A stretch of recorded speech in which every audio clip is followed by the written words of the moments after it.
ونعوذ بالله من شرور أنفسنا ومن سيئات أعمالنا من يهده الله فلا مضل له ومن يضلله فلا هادي له ونشهد أن لا إله إلا الله ونشهد أن سيدنا وسندنا ونبينا ومولانا محمدا عبده ورسوله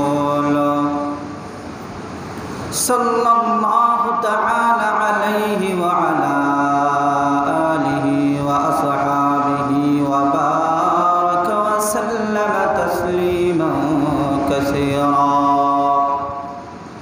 أما بعد فأعوذ بالله من الشيطان الرجيم بسم الله الرحمن الرحيم وما أرسلناك إلا رحمة للعالمين وقال رسول الله صلى الله عليه وسلم من زار قبري وجبت له شفاعتي أو كما قال عليه الصلاة والسلام ونحن على ذلك من الشاهدين والشاكرين والحمد لله رب العالمين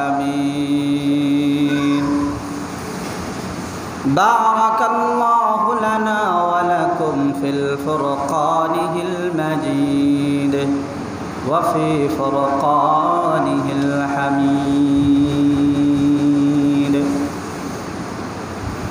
اللهم صل على محمد وعلى آل محمد كما صليت على إبراهيم وعلى آل إبراهيم إنك حميد مجيد اللهم بارك على محمد وعلى آل محمد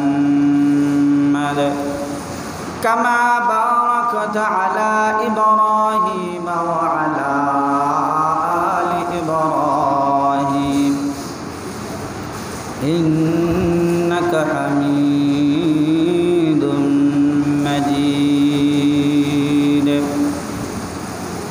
بلغ العلا بكماله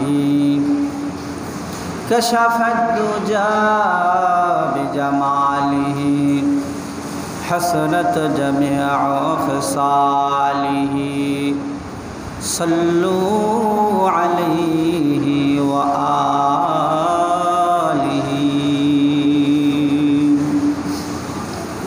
محمد कर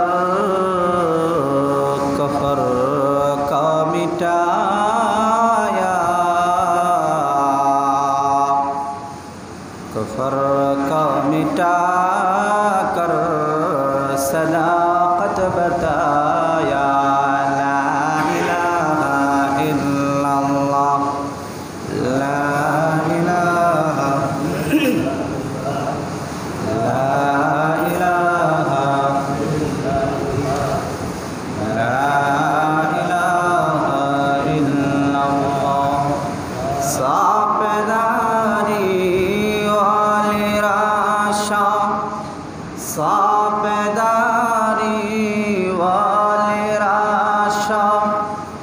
করেছে আইনাম সাধনা লা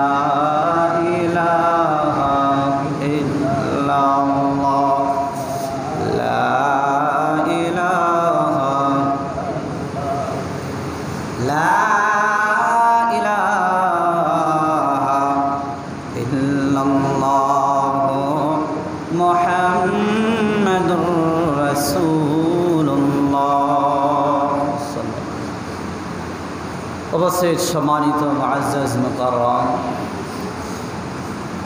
তলাবা ইলম, বয়োজ্যেষ্ঠ বয়োঘনিষ্ঠ জ্ঞানী গুণী বাবারা ভাইরা আমার, মহান আল্লাহ তাআলার দরবারে শুকরিয়া আদায় করি যে আল্লাহ পাক রব্বুল আলামিন আমাদেরকে আল্লাহ তাআলার ঘর সবচেয়ে উত্তম জায়গা মসজিদের মধ্যে নিয়ে এসেছেন। এই জন্য সকলে বলে আলহামদুলিল্লাহ।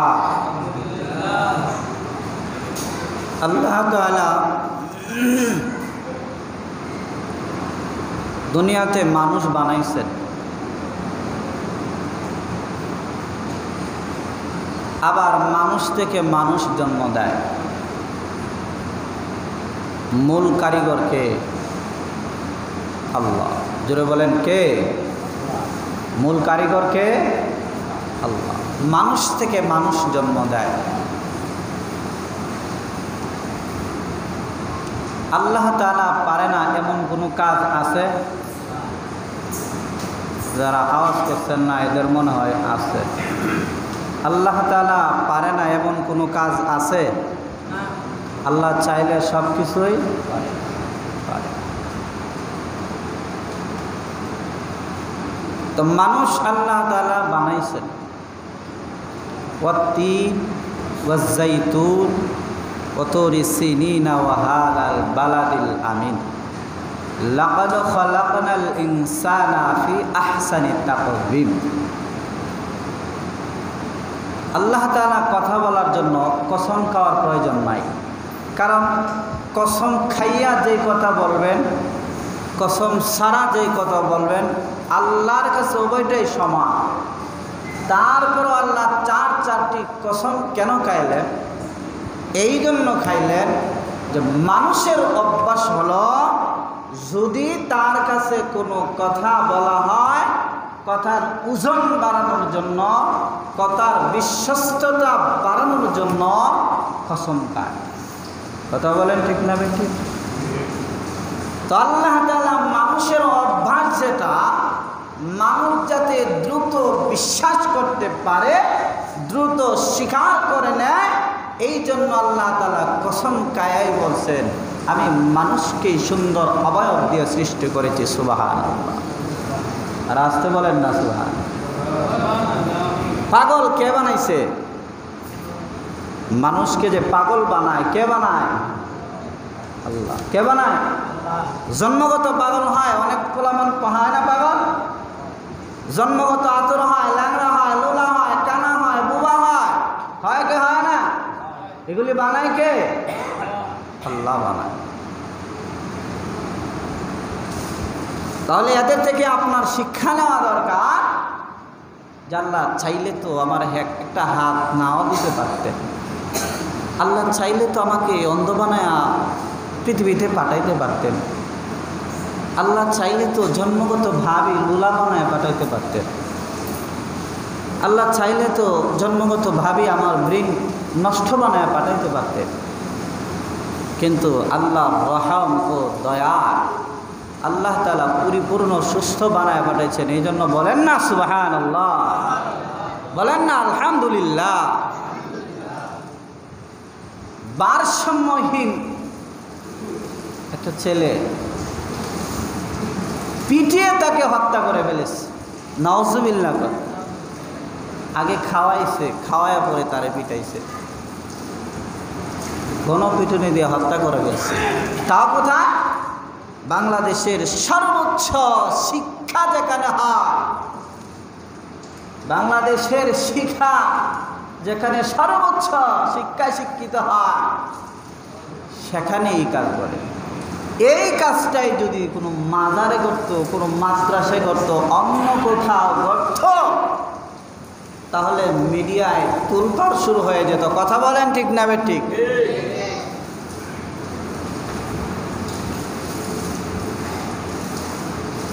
এই জন্য পাগলও যদি বানা, আল্লাহর কাছে ওই বান্দাটা দামি।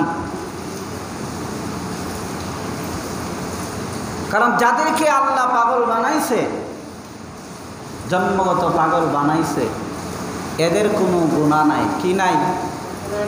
গুনাহ নাই। এরা বিনা হিসাবে জান্নাতি। কোন হিসাবে? যারা জন্মসূত্রে জন্মগতভাবেই পাগল, এদেরকে আল্লাহ বিনা হিসাবে জান্নাত দিয়ে দিবেন। সুবহানাল্লাহ বলে। তাহলে পাগল দেখে ঢিল মারেন না, পাগল দেখে এই পাগল ইদিগায় বলেন না, পাগল দেখে পোলাপানকে পিছিয়ে লেলিয়ে দেন না। জন্মগত পাগল,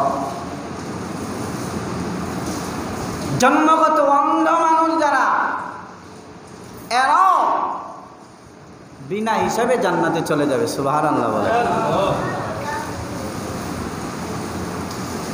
ছোট সময় নাবালেগ বাচ্চা যারা মারা যায়, যার গুনার খাতাই খোলা হয় নাই, এদেরকেও আল্লাহ তাআলা জান্নাত দিয়ে দিবেন। সুবহানাল্লাহ।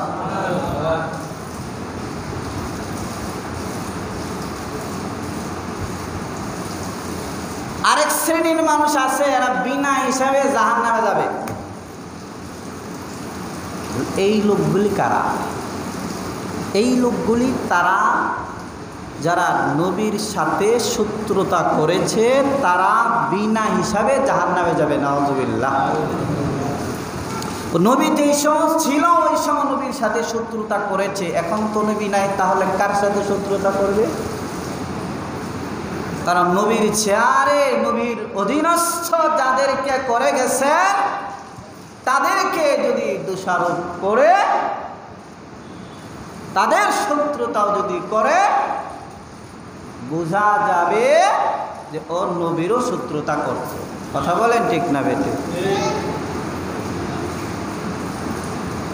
এজন্য দুনিয়াতে আল্লাহ তাআলা মানুষকে পাঠাইছেন, কাকে কোন হালতে রাখবেন এটা সম্পূর্ণ দায়ভার কার?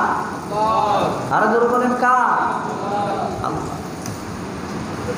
কোটিপতি গরিব হইতে বেশি দেরি লাগে?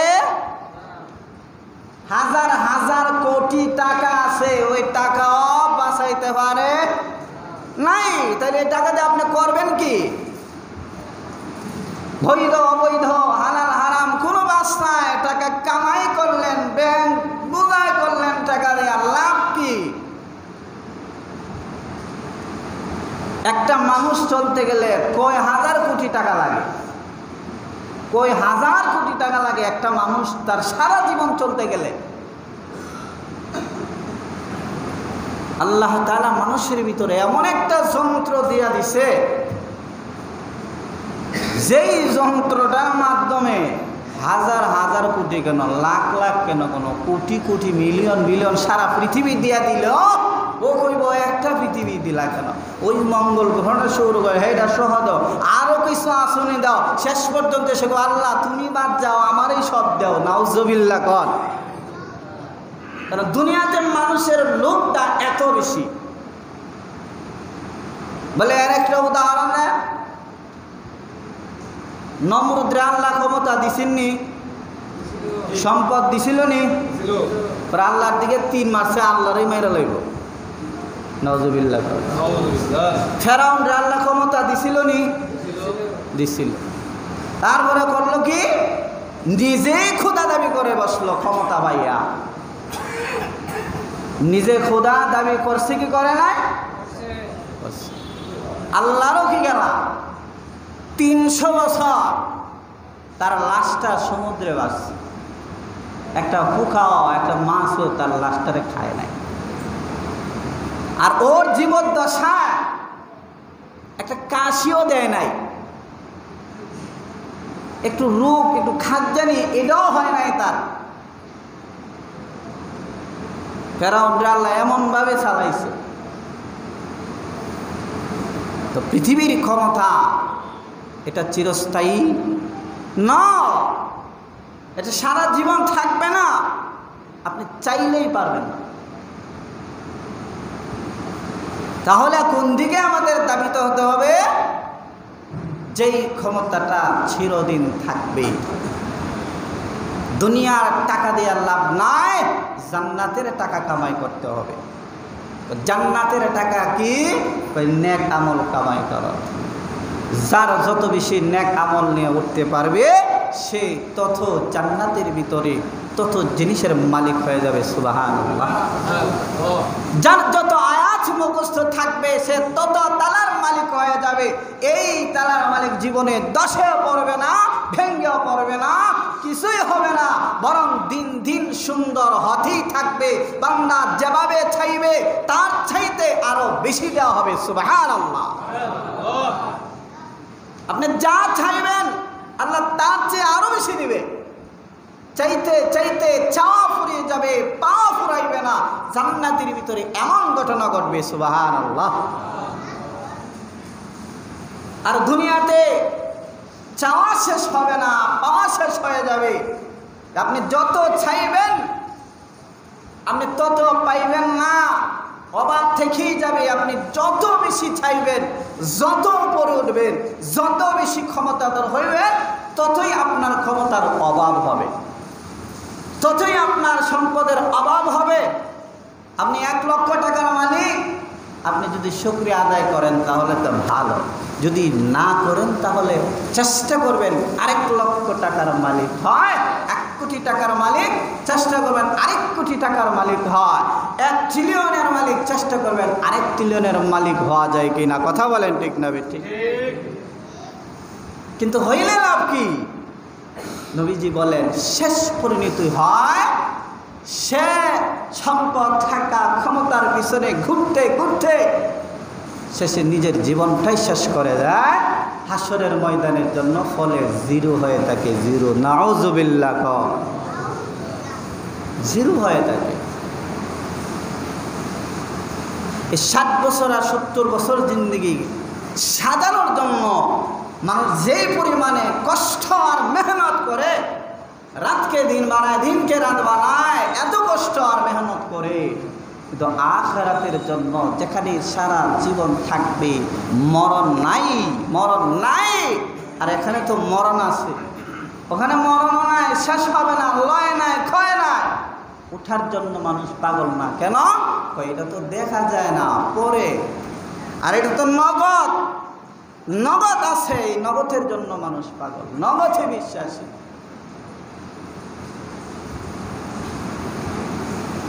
এজন্য দুনিয়াতে বেশি দিন বাঁচা যাবে না।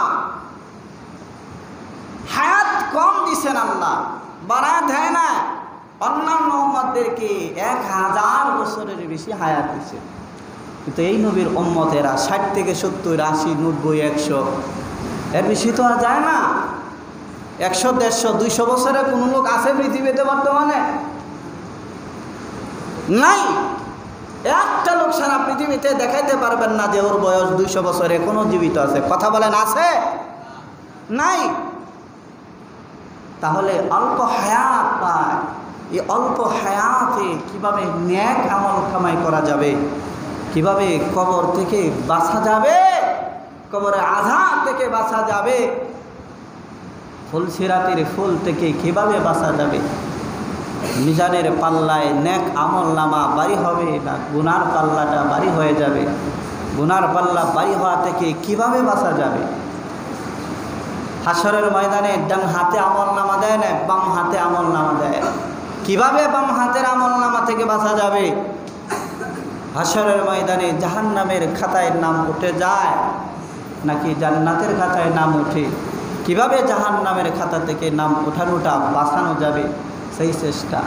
এখন মামলার লিস্ট দেখা যদি দেখে যে তার নাম আছে, অনেক চেষ্টা করে যে আমার নামটা কাটা যায় কিনা, অনেক জায়গায় ফোন দেয়, অনেক চেষ্টা করে। কথা বলেন ঠিক না ঠিক?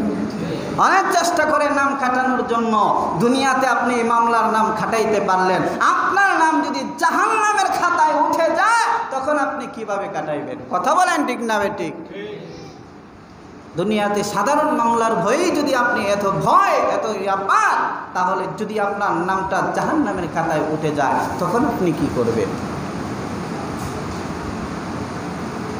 এটা তো অনন্ত খাল। মানুষ যেই পথে হাঁটতেছে, যেই দিকে যাইতেছে, প্রতিটা কদমে কদমে মানুষের গুনাহ হয়ে যাচ্ছে। মানুষের অজান্তেই মানুষ গুনাহ করে ফেলতেছে। জানেও না সে এটা গুনাহ করতেছে কিনা। এরকমভাবে প্রসার হইতেছে।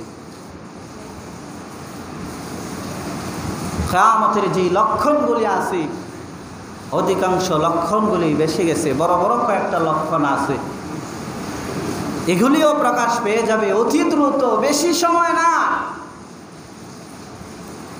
নবীজি বলেন, আমি দুনিয়াতে এসেছি দিনের বেলা সূর্য যখন এই আসরের পরে সূর্যটা লাল হয়ে যায়, যেমন দিনের যতটুকু সময় বাকি থাকে পৃথিবীতে আমি আসছি ততটুকু সময় নিয়ে আয়, মানে একেবারে পৃথিবীর শেষ সময়ে নবীজি আসছেন। তাহলে নবীজি শেষ সময় আসছেন ১৫০০ বছর গেছে গা। তাহলে আর বেশি দেরি নাই,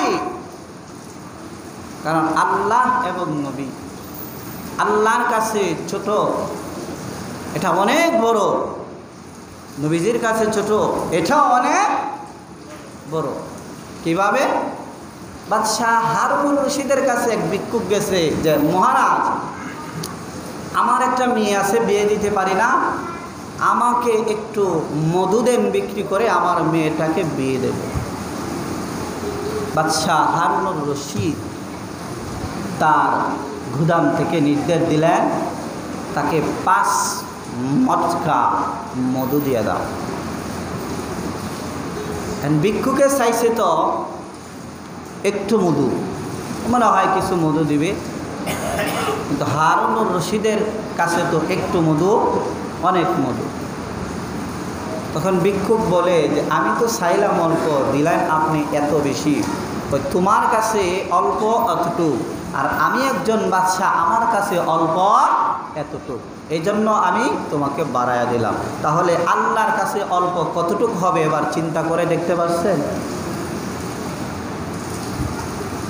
এজন্য আপনার জিন্দেগি কত বছর কেটে গেছে দেখেন, আপনি কি করেছেন, আপনি হাসরের ময়দানের জন্য, কি করেছেন আপনি কবরের জন্য, কি করেছেন আপনার ফুলসিরাত পার হওয়ার জন্য, একটাবার চিন্তা করবেন, মিলাইবেন, লিখবেন, লিখে লিখে প্রয়োজনে আপনি দেখবেন যে কি করেছেন আপনি।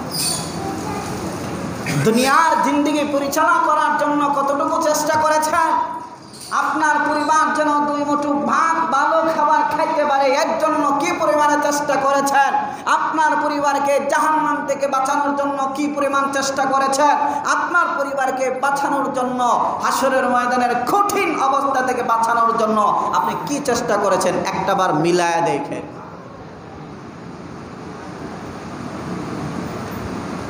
এজন্য মুসল্লিয়ানে কারাম মসজিদে আসলে পরে মনটা নরম থাকে, ওয়াজ যতক্ষণ শোনেন সব করে আলহাম, মসজিদ থেকে বের হলেই আবার যেই সেই মসজিদের কথা মসজিদেই থাকে, বাহিরে এটা কার্যকর হয় না। হাদিস শোনা যায় কিন্তু আমল করাটা খুব কঠিন হয়। কিন্তু জানিয়ে রাখেন, যারা মসজিদের কথা বাড়িতে নিয়ে কাজে লাগাইতে পারবে তারাই মূলত কামিয়াবি লোক। কথা বলেন ঠিক না বেঠিক?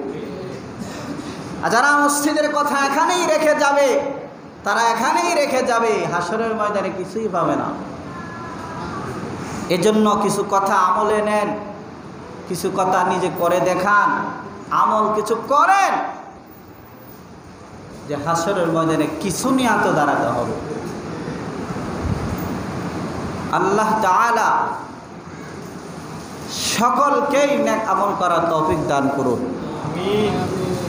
যারা সুন্নাত পড়েন, যারা আল্লাহ যেন সুন্নাত পড়েন।